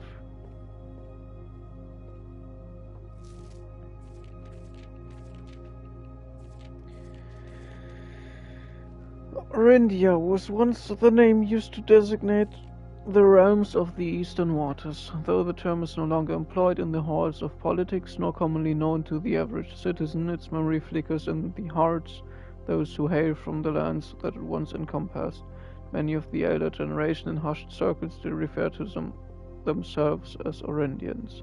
Yet we must not let the flame of our history dwindle into the obscurity of whispered conversations, nor permit our leaders to enjoin us to abandon the name of our land. We must keep alive the embers of our past and preserve them for the generations yet to come. Most historians mark the beginning of the First Era, often denoted as Agera, by the ascension of the first king of Orindia, whose name Aurus would later grace the burgeoning township in which he was crowned. Aurus was known before his coronation as a prominent merchant lord of considerable means, affluence, whose sway in the region made him the ideal candidate for the unification of the surrounding provinces. Regrettably, history is not always forthcoming, and the surviving records of those bygone days are mostly limited to trade agreements and sales receipts. Nevertheless, we can deduce from these ledgers that Aurus had but one aim: expansion. The territory spread forth from the heart of Aurus. By the end of the 1st century, the black banners of Orindia could be seen fluttering in every hamlet and hostelry. Along every thoroughfare from Aurus all the way to the western banks, a new kingdom was born. Second Era. It was the 4th king of Orindia who split this vast domain in 3 equal shares, 3 realms for his 3 children. To the eldest he granted the fields and mountains of his great-grandfather, the middle province and heartspring of the kingdom. The eldest accepted the gift and called his new realm Orinda Aries, after the angelic paragon of royalty Orinda. To the youngest he bestowed upon him the realm of Arc Aries, the land of the northern storms, a wide and untamed expanse which at the time was not as developed but a good deal more vast than the eldest brother's lot. To his middle child, his only daughter, he gifted her the southern region of Iraja, the mystical realm of the ancestors, a land steeped in tradition, magic, and the poetry of the old tongue. As the Second Era drew to a close, the 3 sovereign realms had achieved a period of remarkable progress and prosperity. Each of these distinct regions, ruled by their respective sibling monarchs, had blossomed, cultivating the bountiful resources of their lands and developing a unique character and culture that set them apart from another. Despite those differences, the sibling monarchs managed to maintain friendly relations throughout their lives. It were known for their cooperation in matters of trade and transportation. Succeeding generations of their heirs continued that tradition. The Third Era was defined by the construction of a vast network of railways that spanned the length and breadth of the land, linking the northern mountains of Arc Ares to the southern shores of Iraja. This development facilitated travel and commerce between the three realms, further strengthening their bond and laying the foundation for the promise of a prosperous and bright future, a promise that would unfortunately, as my readers will soon find, not be kept. Wie viele gibt's denn? Okay, 6. Fourth Era. As the kingdom of Orinda Ares entered the Fourth Era, a different kind of ruler took the reins of power. King Desileus III was a king who listened to the voices of all his subjects, from the most influential advisors to the humblest of citizens. He was a king who often was seen among the people eating, drinking and conversing, a sight that shocked not only the gentry and the court, but the masses as well, could scarce believe that they as peasantry would ever sup with the crown. Desileus was renowned as the king of the people, and it was therefore a surprise to no one when he made the decision to move the capital from the secluded mountains of Reddington to the public stage of Auris, leaving castle and court behind. The people were overjoyed by this choice, and the city welcomed their king with open arms and great fanfare. Yet not all were swayed so easily. There were those that viewed the king's conduct to be unbecoming of his station and were wary of how readily he could be persuaded by the tears and tales of the common folk. These dissenting voices planted the seeds of discontent which took root in the lawns and gardens of the nobles of Fen, as I have been instructed to say, the grand city of Fen. After the passing of King Desileus III, the Fourth Era came to an abrupt end. Thankfully, the king died naturally in his old age, surrounded by his people in Auris, far away from the growing unrest among the western city of Fen. And the very next day,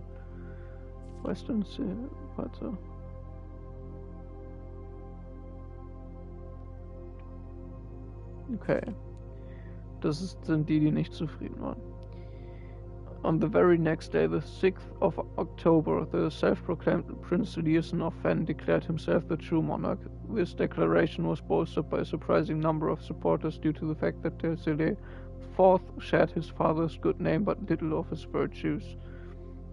As the prospect of civil war seemed inevitable, the realm's regiments were hastily recalled from the frontiers to stamp out and put an end to the Fen's direction.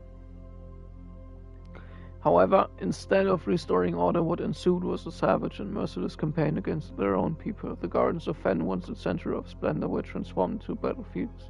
The cries of the innocent echoed through the city streets, stained in red. The brutality of the pacification of Fen did not go unnoticed by neighbors. As sympathy for the city surged, allies came forward to lend support. Among them was the general of the Northern Regiment, who, sickened by the barbaric actions of the other battalions, joined forces with Prince Leeson to form a formidable army. Together they leveraged their political influence and favors to persuade the nearby realms of Arc Ares and Nuance to join their cause. However, even with the tide turning in their favor, victory did not come easy. The War of the Fifth Era lasted 22 long years, so buried one in every 3 men. Prince Leeson himself added another number to the casualties. However, even death he had won. Auris had formed with it the realm. The black flags that had flown for 5 eras were burned. In their place, red banners were hoisted in honor of the fallen of Fen. The few remaining members of the former royal family fled in fear of their lives to the south, forever exiled. Current era. Today, the realms inherited by the 3 Fen Ares, Arc Ares and Iraja once again stand united as allies. Though the distance between our people has grown, our connection to this land remains as strong as ever. The spruce and birch that span across our realm serve as a constant reminder that we all share a common past, and as those trees continue to grow, so do our hopes for a common future, a future where we are not defined by the colors of the banners we raise, but by that which connects us, a land that we each call home. For this is, despite everything else, a land rich in history, a land of myth and wonder, land that sprung forth the greatest empire the world has ever seen, the land of our fathers, of our mothers, and of our children. This land is, after all that has happened, still Orindia. Hajera to Iraja. Okay.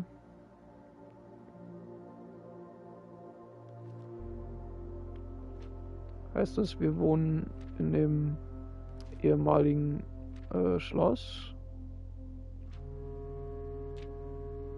Heißt das, unsere Mom ist geflohen nach Iraja?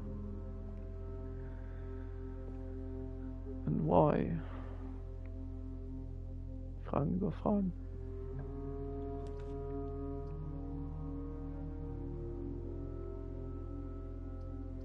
Oh, wie gerne würde ich die Terrace nehmen. Terrace.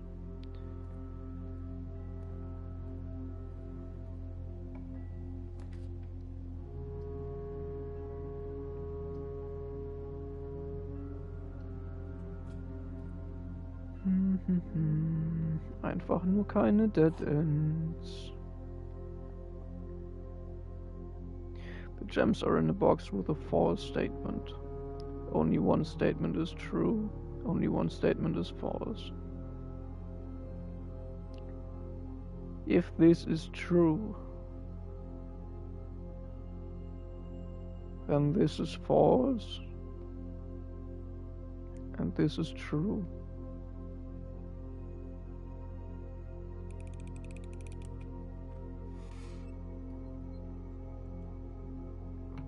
Perfect.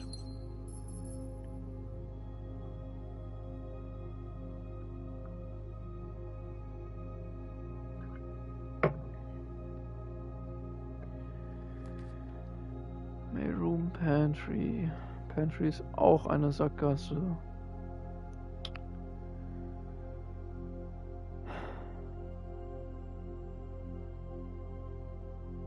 Oh Mann.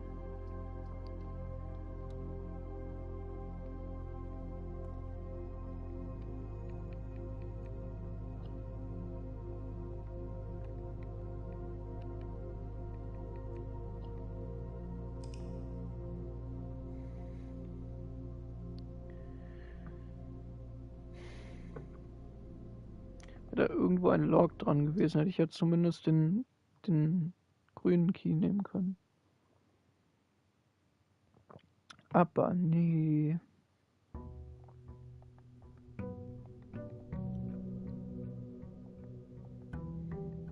Ach, das war so ein gutes Setup.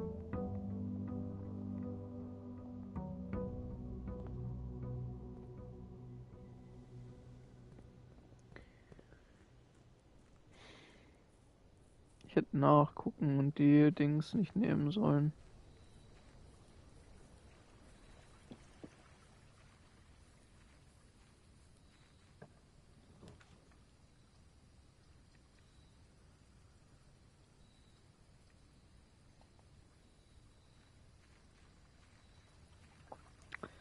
Let's go with shelter.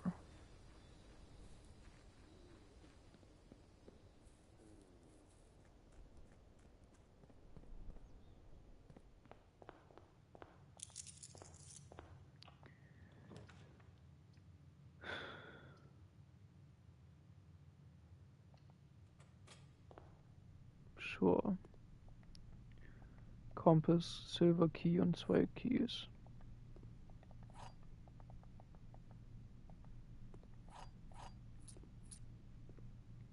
Ich frage mich, was passiert wäre, wenn ich das nochmal getriggert hätte mit der Mail, als es voll war.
let's back to the entry hall.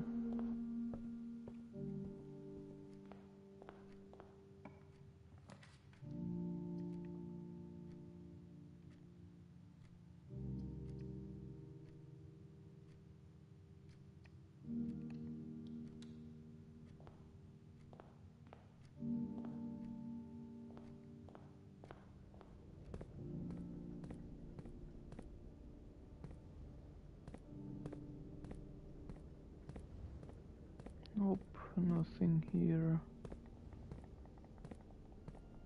Nothing here. Sad.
Einmal zurückgehen und Gems auffüllen.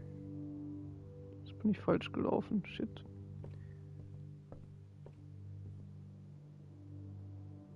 Nein, bin ich gar nicht. Es ist nur der blöde Umweg notwendig, weil ich hier noch nicht aufgemacht habe.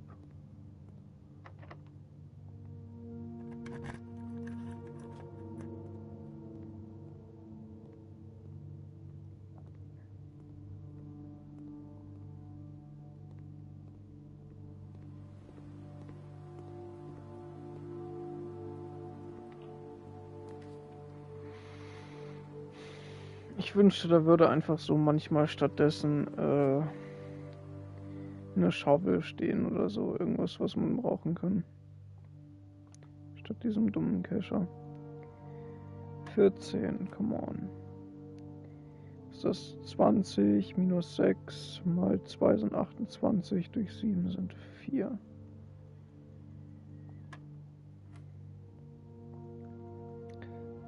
Quadrat mal 2 sind 8, durch 4 sind 2. 20 minus 17 sind 3. Nein! Ich habe das Pinke zu spät gesehen. Was war das? 4.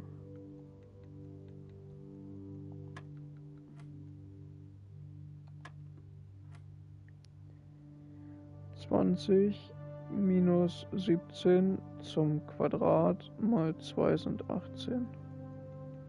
Auch das Square gar nicht gesehen.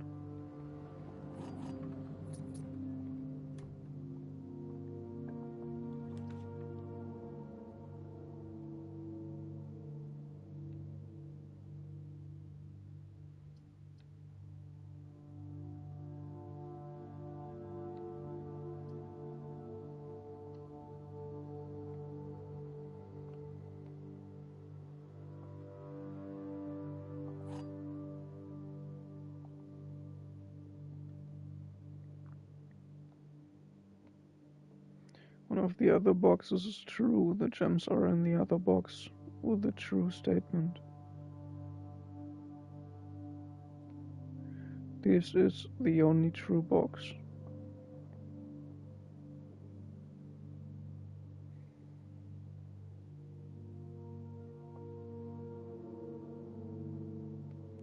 That is true.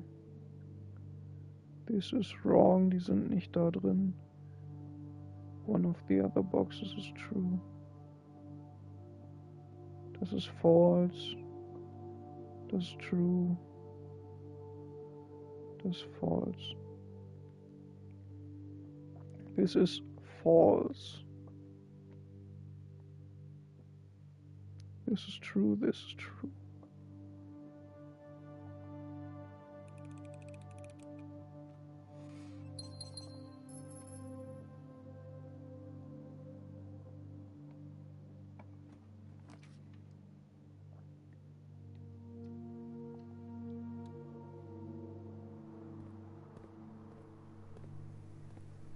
Haha.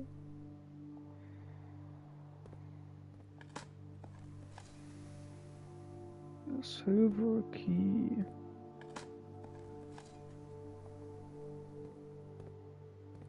Damn.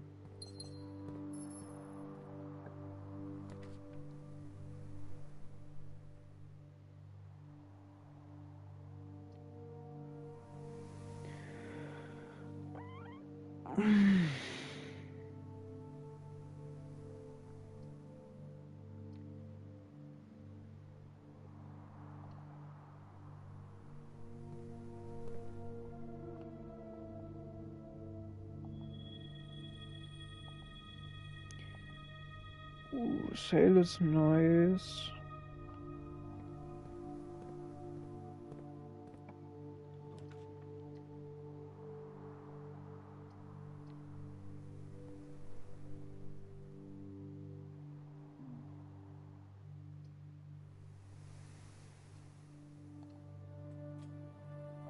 Ich mag Green Rooms.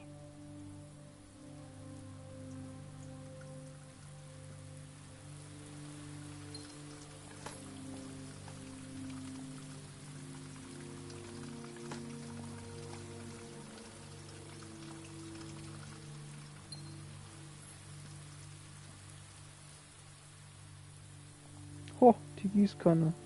First time you enter each green room, use water to gain 1 diamond.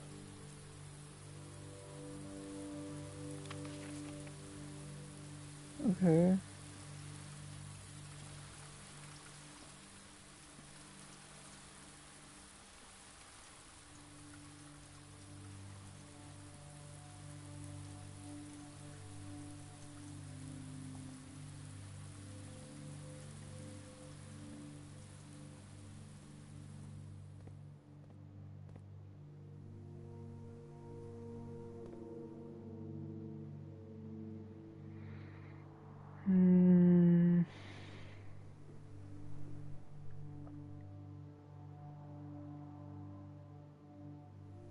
Yeah, sure, why not?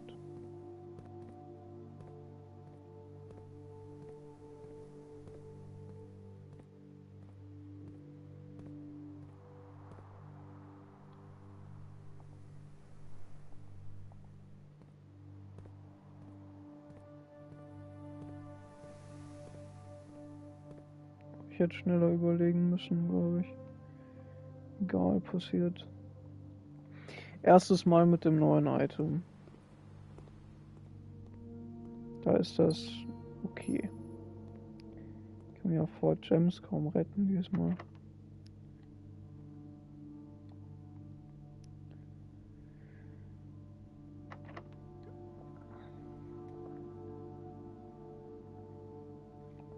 Sure, go for the silver key.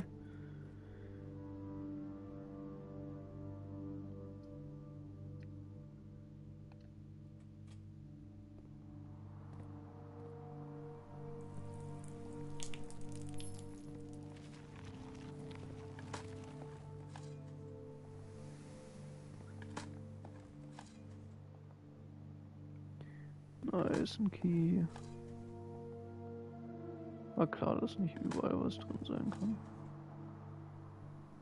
Overall aber eine sehr gute Ausbeute, würde ich sagen.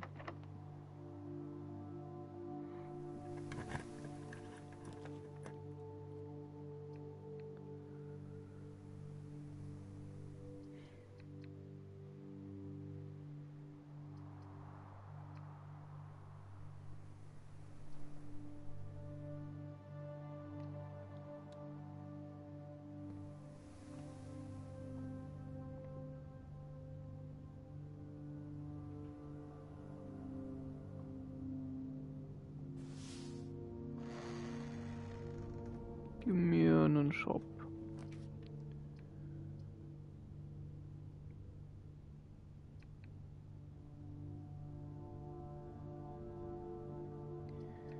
Nimm das Aquarium, weil ich das Gefühl habe, ich müsste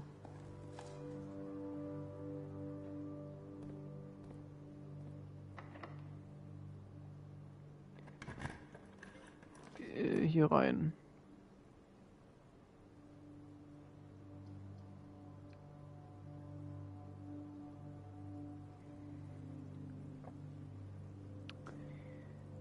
Okay.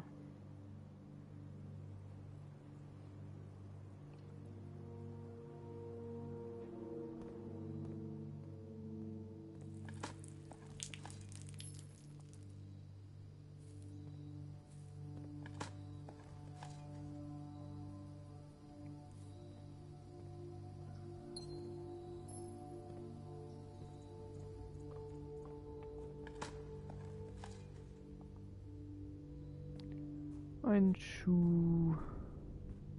Schuh. 2 Coins.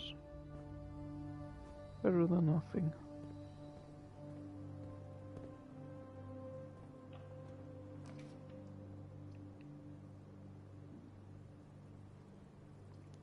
For each bedroom. Conference room ist super.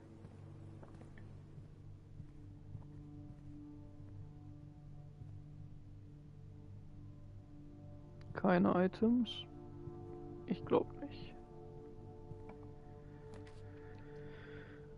Veranda ist, ja, great.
Silver Key und ein Gem.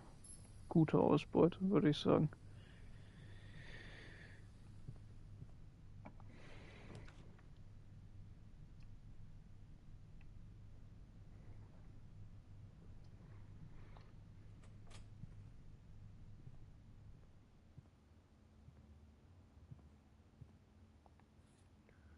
Das Bedroom, weil wir können es uns erlauben. Hoffe ich.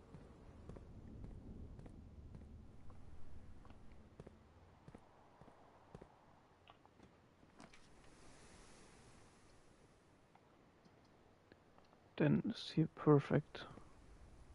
For real perfekt.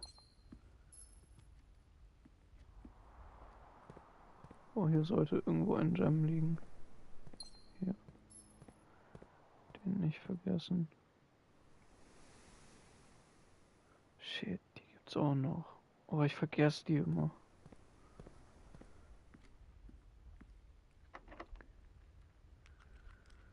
Lockpick klappt nicht. Lockpick klappt hier auch nicht.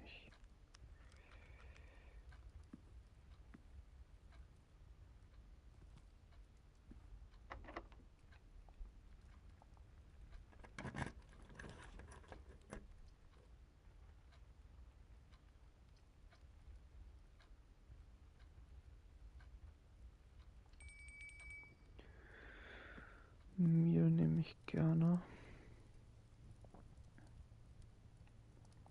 Okay, not yet, weil ich brauche noch nicht und es könnten noch 10 mehr sein. Ich komme ziemlich sicher hierdurch wieder zurück. Cook, perfekt.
Uh.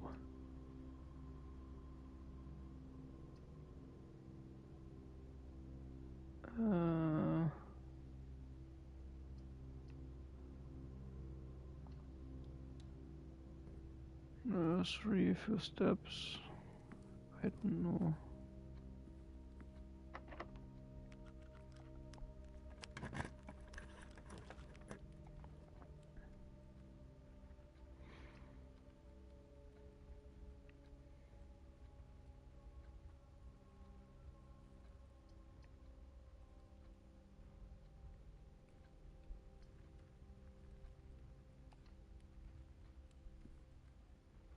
Schon seit mehreren Runs keine Würfel mehr gesehen.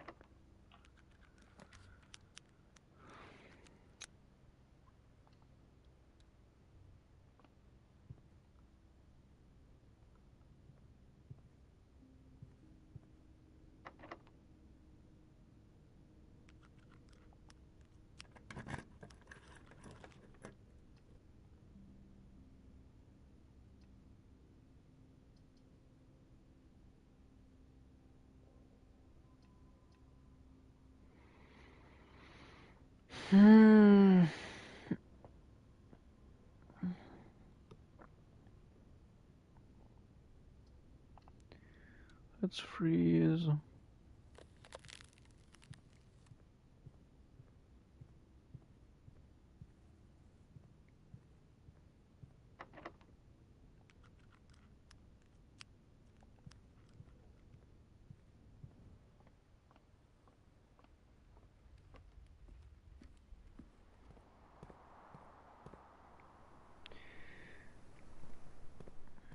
Ja, durch die Great Hall komme ich auch nicht ohne Lockpicking-Set. Oh, hier ist irgendwo was. Stimmt, so ein Coin oder so ein Shit.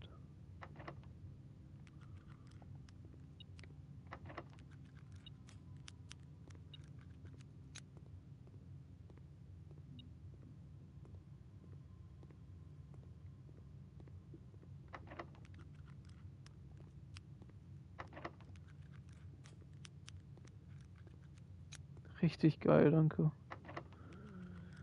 Oh.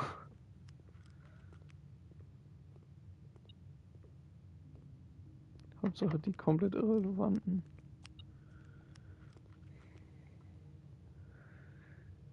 Hm.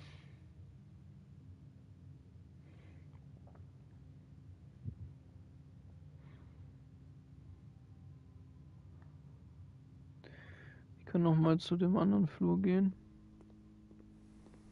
Checken, ob sich da was dran geändert hat. Eben meine ich auch, konnte ich eins plötzlich unlocken, was vorher nicht ging. Nee. Not the case. Wir können auch einfach so einmal rumlaufen mit dem neuen Metal Detector.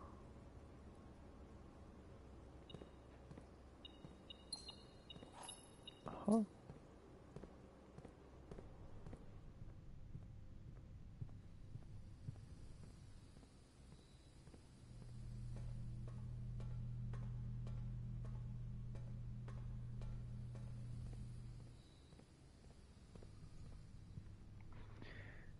Habe ich den Code Room, Code Check? Nee. Immer noch nichts drin. Crazy.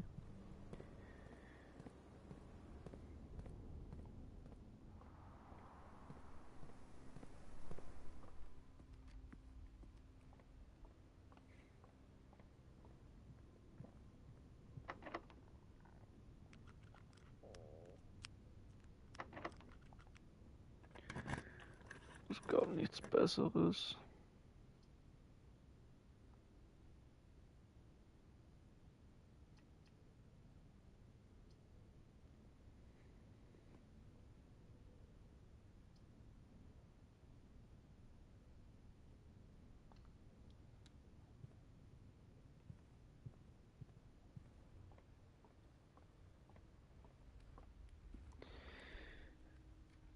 Nope, dann in den Break Room.